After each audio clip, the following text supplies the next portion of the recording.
اهلا بكم. مسافة السكة، الجملة اللي مزعلة ناس كتير قوي من الدولة المصرية ومن الرئيس عبد الفتاح السيسي.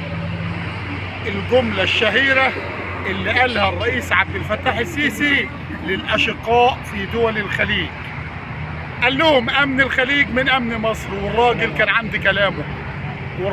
كان عند كلامه وكان صادق في كل جملة قالها. الرئيس عبد الفتاح السيسي لما تواجد في الإمارات من يومين وتصور مع القوات الجوية في مفرزة القوات الجوية المتواجدة في إحدى القواعد الجوية بالإمارات، الصور دي أزعجت ناس كتير قوي، منهم الصهاينة ومنهم الأمريكان وأعداء الوطن والدين على وسائل التواصل الاجتماعي. يعني مولعين الدنيا نار، بيقولوا عبد الفتاح السيسي يعني أجر الجيش للإمارات، عبد الفتاح السيسي قبض كام من الإمارات، عبد الفتاح السيسي لو ودى القوات المسلحة لدول الخليج يقولوا قبض، لو ما وداش القوات المسلحة لدول الخليج يقول لك الراجل يعني بيضحك عليهم. لا كده عاجب ولا كده عاجب. والراجل كان واضح من البداية وقالها: أمن الخليج جزء لا يتجزأ من الأمن القومي المصري.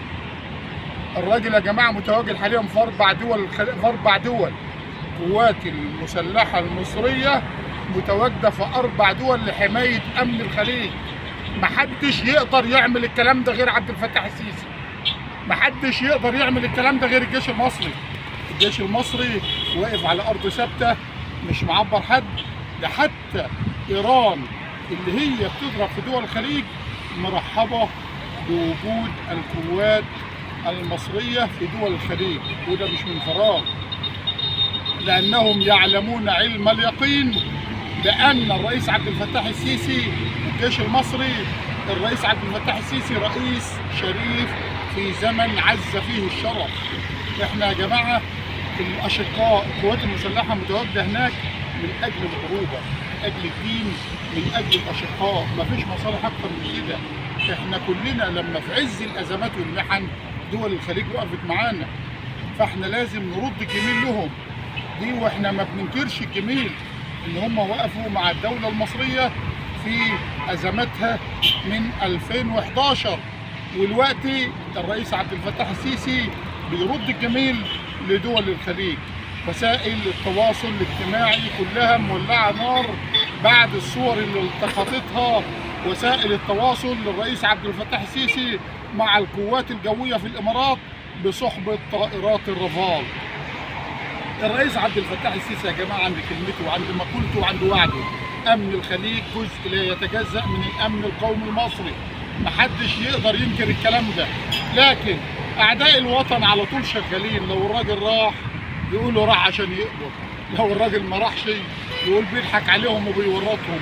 لا كده عاجب ولا كده عاجب. وبنحب نبين للجميع ان الدولة المصرية يعني واقفة على خطى ثابتة. الدولة المصرية مش بتعتدي على حد، الدولة المصرية ما بتستفدش من حد، الدولة المصرية بتحاول تحافظ على الأمن القومي العربي، لأن أمن الخليج من أمن مصر. وبندعي إن شاء الله كل السلامة للأشقاء في الخليج، وتحيا مصر مع دول الخليج، وتحيا الأمة العربية.